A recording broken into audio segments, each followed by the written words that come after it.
I was standing near the open bar, half listening to the DJ announce the next dance, when Emily, my best friend's sister, tapped me on the shoulder. Her voice was steady but urgent. "I need you tonight." For a second, I thought I misheard her. The lights from the chandelier flickered across her face, and I could see she'd been crying. My heart sank. "What's wrong?" I asked. She didn't answer right away, just motioned toward the door. "Please, outside." The night air was cool, carrying the scent of roses from the garden. Inside, laughter and music spilled out from the hall, but out here, it was just us. Emily clutched her small clutch bag so tightly her knuckles were white. "It's Mom," she whispered. "She's in the car. She didn't want to come in. I think she's having one of her episodes again." I froze. Mrs. Carter had struggled with anxiety and depression for years, something the family never talked about openly. And today, her only son's wedding, she was sitting in the car, alone. Without thinking, I said, "Let's go." We walked across the parking lot. Emily's heels clicked against the pavement, each step sharper than the last. When we reached the car, Mrs. Carter was staring blankly ahead, her makeup smudged, tissues piled on her lap. "Hey, Mrs. C," I said softly, crouching beside the window. "You okay?" She turned toward me, her eyes glassy. "I can't go in there, Mark," she murmured. "I'll ruin everything. I don't belong in those pictures." Something inside me twisted. This woman had been like a second mom to me through college, feeding me when I was broke, listening when I felt lost. And now, on her son's happiest day, she was shrinking into herself, convinced she didn't deserve to be part of it. I opened the car door slowly.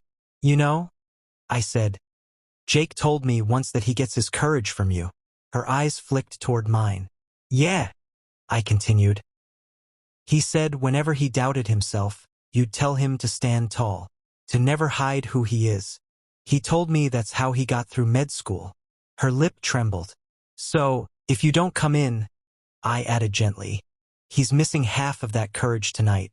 Emily knelt beside me, tears streaming down her cheeks. "Mom, please." For a moment, it was silent, just the soft hum of crickets and the faint music from the ballroom. Then Mrs. Carter took a shaky breath and said, "Help me fix my hair." 15 minutes later, the three of us walked back inside. Heads turned as she entered. The same woman who'd been invisible to herself moments ago, now standing tall in the light. Jake spotted her and froze mid-sentence. Then he smiled, the kind that crumples your face in the best way. "Mom," he breathed, rushing to her. "You made it." The DJ switched songs without missing a beat. What a wonderful world. And for a second, everything really did feel that way. I stood at the edge of the dance floor, watching as Jake wrapped his arms around his mother. Emily slipped her hand into mine, whispering, "Thank you." I shook my head. "You brought me here." She smiled softly, her earlier panic replaced by warmth. "No," she said. "You brought her here." Later that night, when the crowd thinned and laughter faded into the hum of midnight, Mrs. Carter found me outside. She touched my arm and said, "You didn't just help me tonight, Mark. You reminded me who I was." And in that quiet moment, beneath the fairy lights strung across the garden, I realized something I hadn't before. That sometimes, the people who seem to need saving are the very ones who once saved us. Emily looked over from the doorway, her eyes still glistening but peaceful now. I smiled back, the weight of the night lifting, replaced by something softer, something like grace.